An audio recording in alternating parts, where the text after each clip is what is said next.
I've detailed my bizarre and frankly unhealthy love-hate relationship with TVAM already. They were the opposite of quality television in many ways. They often lacked for basic competence, and by the end of the 80s they were explicitly Thatcherite propaganda broadcasting headed by a ruthless, despotic proto-Tony Abbott. But their history is fascinating, their audio-visual identity among the most distinctive in Britain, and most importantly, they were around during my childhood. Nostalgia heals all wounds. I dare say that very audio-visual identity, or straight lines, primary colours and blinking keyboards, wouldn't have seemed half as evocative if I'd been a decade older. But I wasn't. I was a small child. An open, largely uncomprehending receptacle for whatever input was in front of me. And breakfast time was boring. So almost every morning that input was TVAM, acting as gatekeepers, starting each and every day of my kiddiewingdom until December the 31st, 1992. Thank you and goodbye.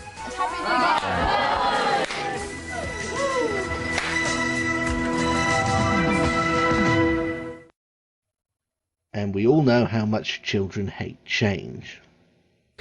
That's it. That's it. Just remains for us, on behalf of everybody here at TSW, to wish you a very happy New Year, a very good night, and goodbye. I resented TVAM's replacements almost as much as I did TSW's. Although TSW didn't pull the same trick in their last year that the breakfast broadcaster did. Slashing the budget to 8 pence and a pickled onion, systematically closing every department that made any shows not set on that sofa, and reducing the programming itself to non-stop empty celebrity gossip and meaningless tabloid bibble. Effectively choosing to visibly rot off the TV instead of gracefully bowing out. By the time it ended, it was only marginally better than it had been during the strike, when Good Morning Britain was being shot and lit by Camden Lock receptionists and the like. Petulant? Sure. But it set a low bar for its successors to hurdle. Anything would be better than the death rattle of TVAM. Like to time to the last millisecond is to take us off air. Something like this.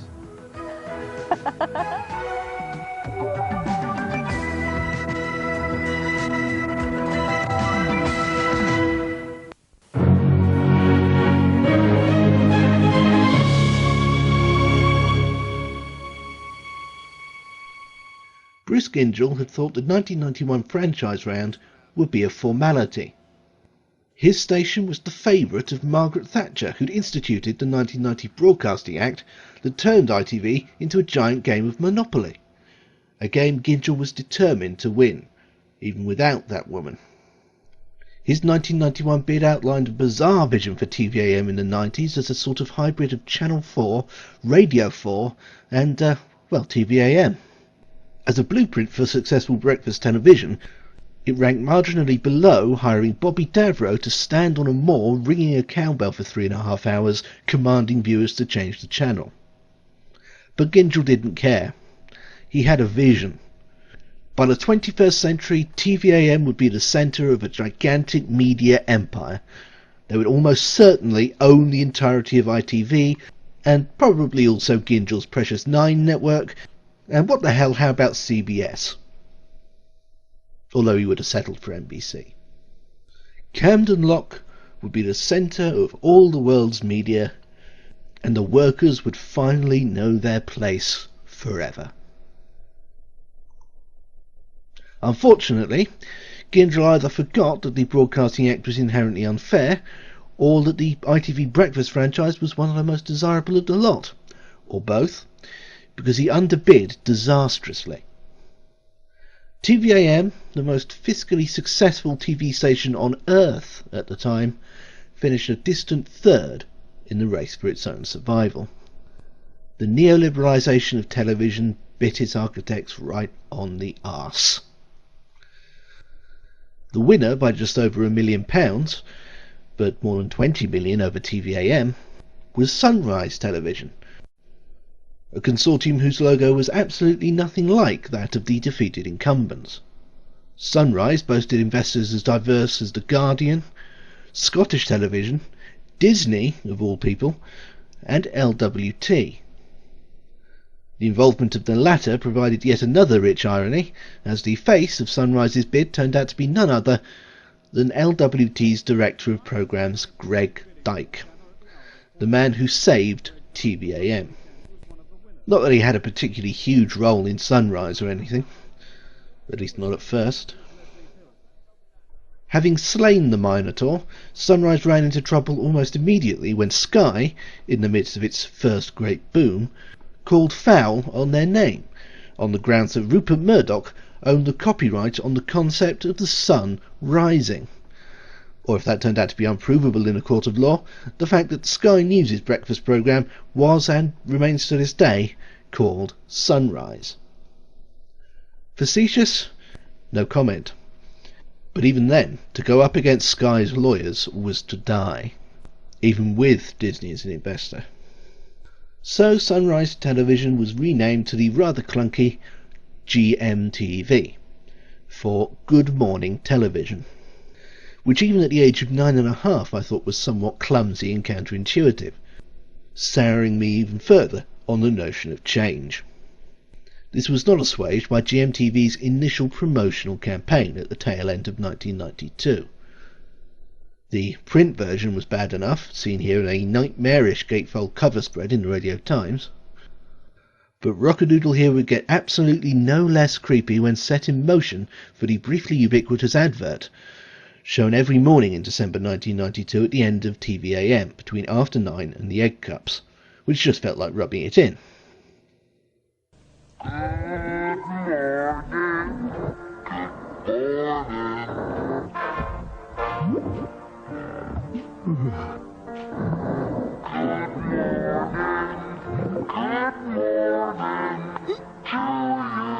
Don't get out of bed on the wrong side. Get out of bed on the bright side. Good morning, TV! 3.5 hours of the brightest breakfast TV you've ever seen.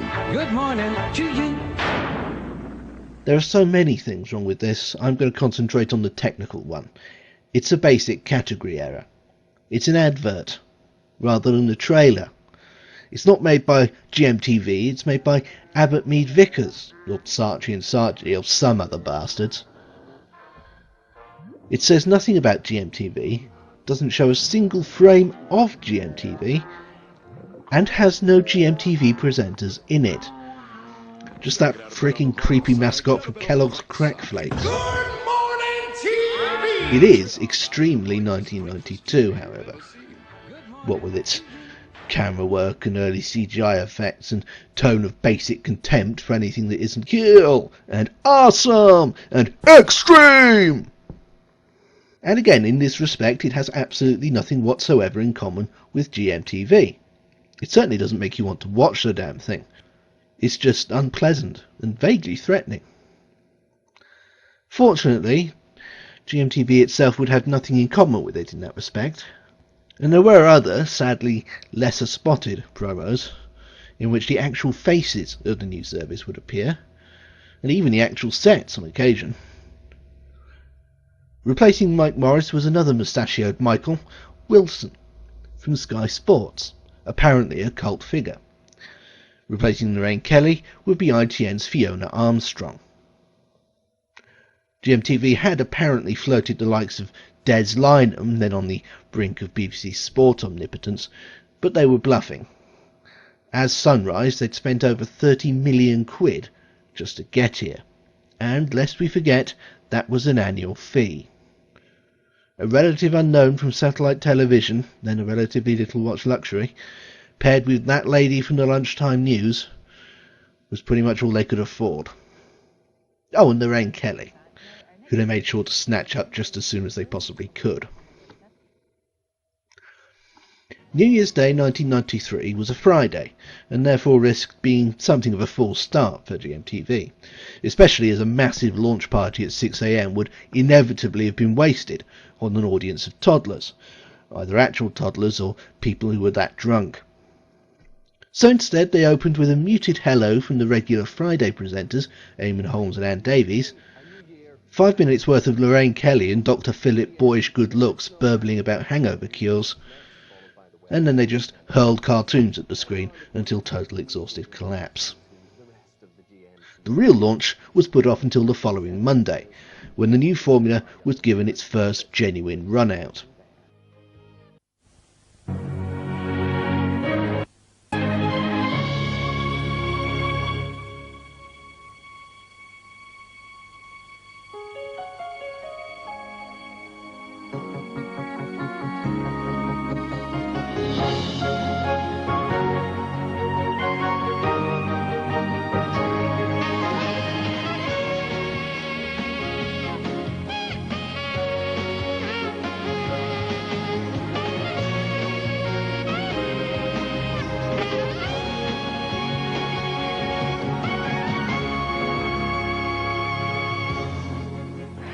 Hello and welcome to GMTV at 6 o'clock on Monday, January the 4th. I'm Fiona Armstrong.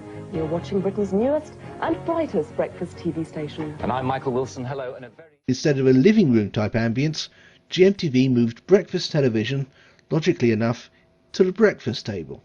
Surrounded by entirely pointless bookshelves, a painting of a sunrise that, while never confirmed, seemed to be deliberately paying tribute to their predecessors, and most astonishingly of all, an actual working fireplace, which actually set the company back a further 15 grand, mostly on a chimney to make sure that the presenters didn't visibly choke to death on screen.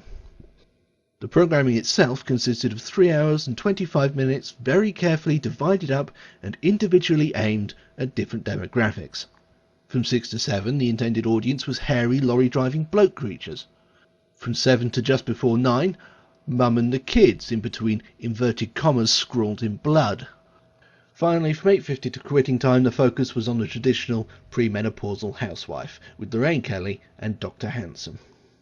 All of this was heralded by a glossy new ident and opening sequence that was obviously much more expensive and high-tech than the old-school Good Morning Britain titles, which, over the course of 9 years and about 8 different formats, had never been changed. The bland-as-you-like combination of strings and sax wasn't a patch on Jeff Wayne's admittedly dated but unmistakable echo-drenched electronica, and the final form-up of the logo out of market stalls didn't quite work, but other than that, it was quite impressive. Ratings started at a healthy couple of million.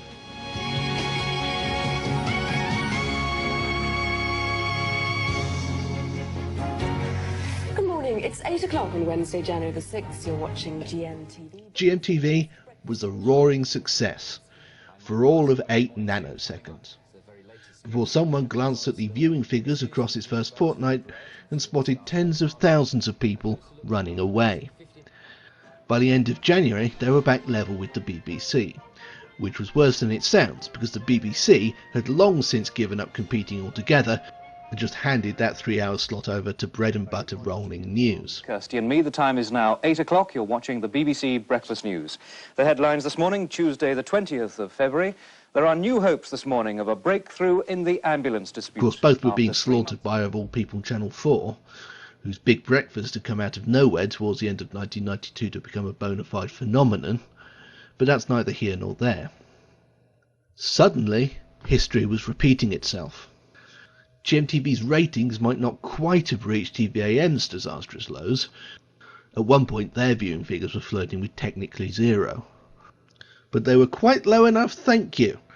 And financially, they were doing it precisely as badly, if not worse, considering that GMTV actually ran adverts. Over the course of their first 4 weeks, almost 15% of GMTV's audience had got bored and left, mostly to watch the Big Breakfast. At that rate, within a few months they really would be reaching TVAM levels of unwatchedness. GMTV's shareholders had a collective nervous breakdown. Mark Lawson dubbed them Grinning Morons TV because he's intellectual and witty. And just as with TVAM, the first on-screen change came after just a month, as Eamon Holmes took over the Monday-Thursday shift, and Michael Wilson was shut inside 9 ball and fired at the sun, or something. It didn't help much. The problem wasn't the faces, it was the content, or lack thereof. TVAM's programming in its last year might have been a middle-class 1992 equivalent of Heat magazine given flesh, but it was better than nothing, which is all GMTV could come up with. Meanwhile, Bruce Gyngell laughed himself hoarse. The one thing it did have over TVAM was its children's programming, which from the outset dominated Saturdays completely. Admittedly, Simon Parkin was a poor substitute for Timmy Mallett, likeable though he is, but that didn't matter because GMTV had a trump card, the fact that 20% of them was owned by Disney. Disney had become increasingly scarce in TVAMs last year, partly out of peak, partly because they were expensive. GMTV, on the other hand, had the entire Disney afternoon to shove across weekends and summer holidays. Chippendale Rescue Rangers, DuckTales, Goof Troop, Gargoyles, Darkwing Duck. This, at least, was solid. Oh, and there were studio links with humans and things as well. And so, inevitably, like a company trapped under the wheels of history, GMTV turned to Greg Dyke, at almost exactly the same point that TVAM had.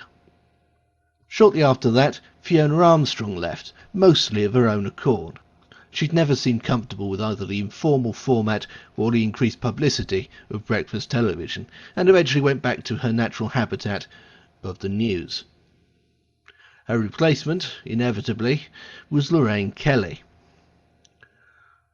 And with that, the stage was set for Greg Dyke's revamp of GMTV, along the exact same lines as his revamp of TVAM. The rather staid breakfast table-dominated set was refurbished, the table was taken away, the fire put out, and in came an eerily familiar arrangement of sofas and pot plants. A black Steve Wright named Mr. Motivator was hired to act as a sort of vaguely homoerotic Mad Lizzie simulacrum. They even brought back the summer road shows, which had saved TVAM so much cash back in the day. It was unoriginal, but no one cared, especially when the ratings went up by nearly 30% over the Easter holidays. That was a start, but not enough. Ratings-wise, a lot of the damage had already been done by the disastrous first months. GMTV's reputation was on the floor. Those 4 letters had become an easy DIY punchline for boring comedians up and down the country. It was almost embarrassing to be caught watching it, like the breakfast equivalent of Cinemax. And there was still that insane contract with the ITC under which they were labouring. On top of the £32 million fee for existing, this contract stipulated that GMTV include regular regional opt-outs, which they hadn't really bothered themselves about over much, and a decent quota of news. Technically, in terms of hours, they had actually fulfilled that last one, but their news coverage wasn't in any great danger of winning any awards either. Like TVAM, they had their own news-gathering operation instead of using ITN. Like TVAM, it suffered from the lack of money. And like TVAM, its quality left the regulators distinctly unimpressed.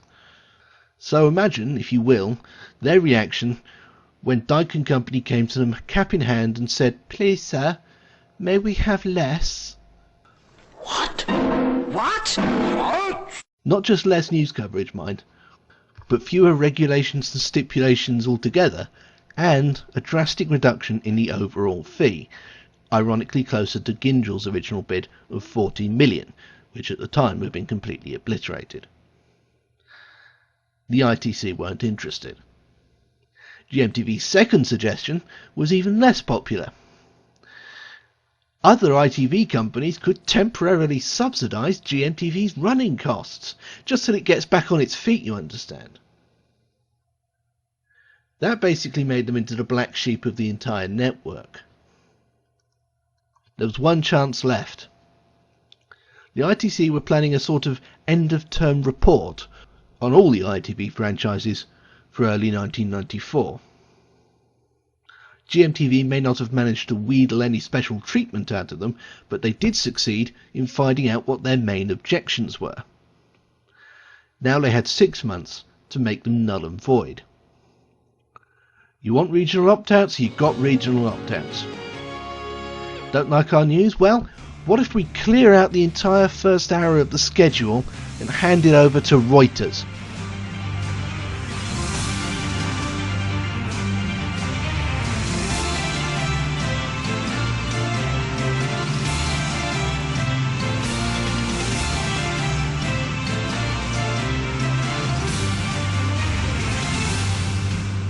And it worked. GMTV's ratings went up, occasionally beyond 1 million. And in May 1994, by which time Greg Dyke had left, the ITC agreed to revise their contract. The news quota was reduced, factual programming was made non-compulsory, and basically all involved finally admitted that the breakfast time/TVAM formula of friendly people sitting on sofas chatting about nothing of import whatsoever was what people wanted to see at that time of day, as opposed to any sort of real television, which had been repeatedly tried over the years and had repeatedly failed. The final piece of the GMTV puzzle fell into place in the summer of 1994. They still hadn't convincingly replaced Fiona Armstrong as head lady presenter, partly because said presenter would have to host alongside Eamon Holmes. But for that year's summer roadshow, GMTV stumbled upon the former Blue Peter presenter, Anthea Turner. They tried her out on the sofa, and wouldn't you know it, Turner's inherent talent as a terrifying publicity magnet gave GMTV its own direction for the first time. Not that she got on any better with Eamon than any of her predecessors had, in fact probably worse. But in her case that translated into an advantage for GMTV, because the one word you could never use to describe Anthea Turner is passive. According to Pat Allen, who lives in Boston in Lincolnshire today, she says, I was watching Anthea this morning and her hair isn't looking as tidy as it normally does. Has she combed it this morning? It looks a mess. Oh, don't worry, Pat. There you are. That's it, all sorted out now. It's fine now. It's fine. It's like having a Dulux dog beside you. It really is. It all falls back into place. Right. What's next? Can you read that? Talking turkey or something Talking next. Turkey. No, not Jane real Asher's turkeys. 59 Days of Christmas. The We're on visible day 30. tension between Eamon and Anthea made GMTV grimly fascinating viewing, like staying at a bed and breakfast owned by a couple who patently should have divorced years earlier, but wouldn't give the other the satisfaction, and so stayed together out of sheer spite. You could lay bets on when it would all come to blows. Turned out to be in 1996, when Anthea abruptly quit after one insult too many. But GMTV didn't mind. They'd just turned a profit that year for the very first time.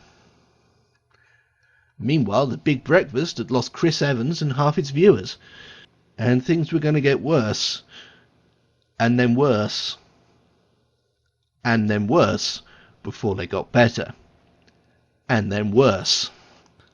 And with the BBC still blithely dismissing the very notion of competing for this slot, GMTV finally ruled the roost, albeit by doing almost exactly the same things its predecessor did, except in pastel shades instead of primary colours.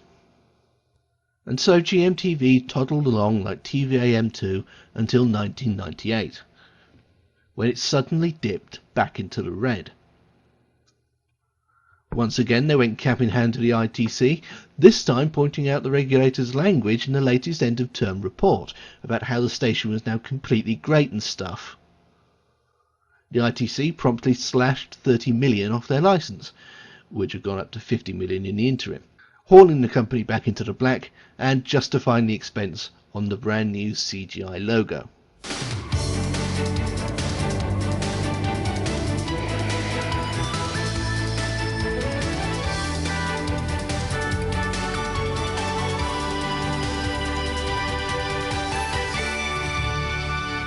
Good morning. You're watching GMTV with Eamon Holmes and Esther McVeigh. I think this was meant to look classier than the old one. It does not. Minor panic over, almost nothing changed for GMTV for another decade. The logo got even gaudier and lost the serifs. Blondes came and went on the sofa, and the station became less and less like a station and more like just a programme on ITV, as ITV itself slowly osmosed into a single company. ITV plc. By the turn of the decade, GMTV was something of an anachronism in terms of its corporate structure.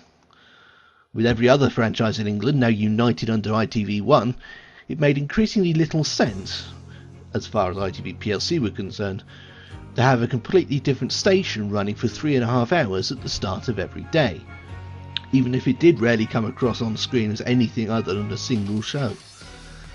GMTV never had a title for its equivalent of Good Morning Britain.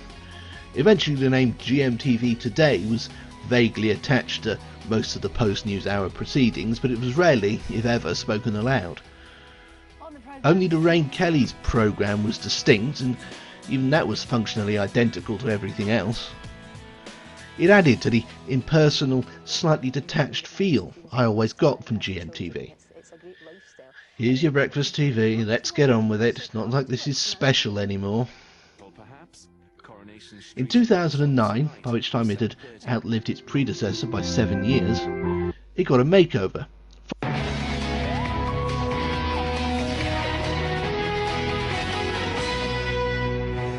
Finally dropping the sun motif, at least directly, in favour of a sort of pill-shaped thing that matched the prevailing trends in graphic design at the time. It was clean, simple, vaguely geometric, and boring. That 1993 theme tune remained, however, even though its significance had by now been completely lost. And of course the format of the programme didn't change a tiny bit. But ITV plc were increasingly chafing at GMTV's mere existence. They had control of the entire Channel 3 portfolio in England and Wales, apart from 3.5 hours every day. Carlton and Granada had bought out everyone else in the country bar Channel, Scottish and Ulster, but neither had ever managed to take over GMTV. They hadn't really tried. During the gold rush of the 90s, either it hadn't occurred to them, or it hadn't seemed worth it. The idea of ITV Breakfast being a separate franchise, a separate station, still seemed to make sense in their heads at the time. But now it was just a vestigial tale, a relic of the old way that had forgotten to die out. The coastal town that they forgot to close down.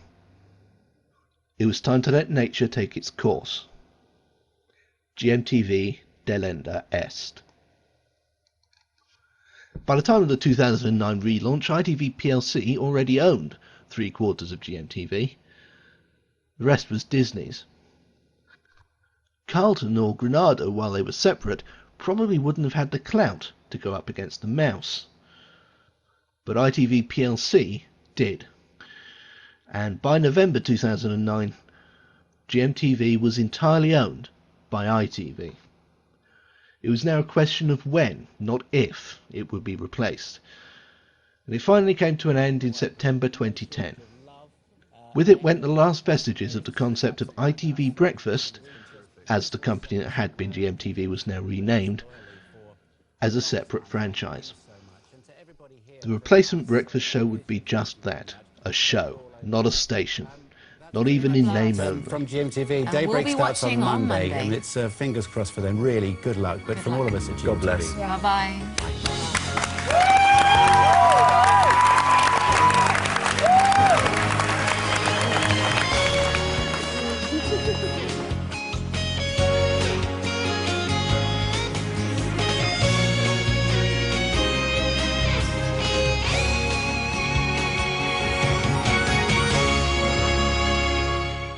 It was called Daybreak. It was hosted by the former nationwide pairing of Adrian Chiles, who I've always liked for being basically just some bloke, and the insultingly gorgeous Christine Bleakley. It was, as you'll recall, a hideous failure that was watched by approximately 8 people. But in all honesty, it wasn't that bad.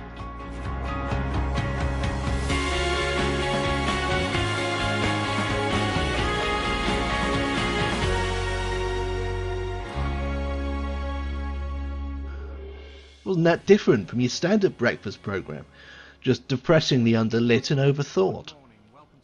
I've got a theory that it's impossible for any new breakfast programme to succeed, especially on ITV, not only because the breakfast time / TVAM format is literally the only thing that has ever worked in that slot on mainstream British television, but also because the media loved bringing these things down. Daybreak made some fundamental mistakes at launch. No obvious tone, the presenters obviously weren't right for that time of day, the set design was bleak and unlovely, but it was better than TVAM at launch and roughly on a par with GMTV at launch. Its main issue was that it just never really persuaded anyone of its fundamental right to exist over that of GMTV, except for the ITV PLC board, of course. Eventually, they transformed it into just TVAM again. Good morning, welcome to Daybreak with Matt Barbette and Ranveer Singh. The top stories for you. One day they'll learn. The fact that they named Daybreak's replacement Good Morning Britain suggests that the message might just be starting to penetrate.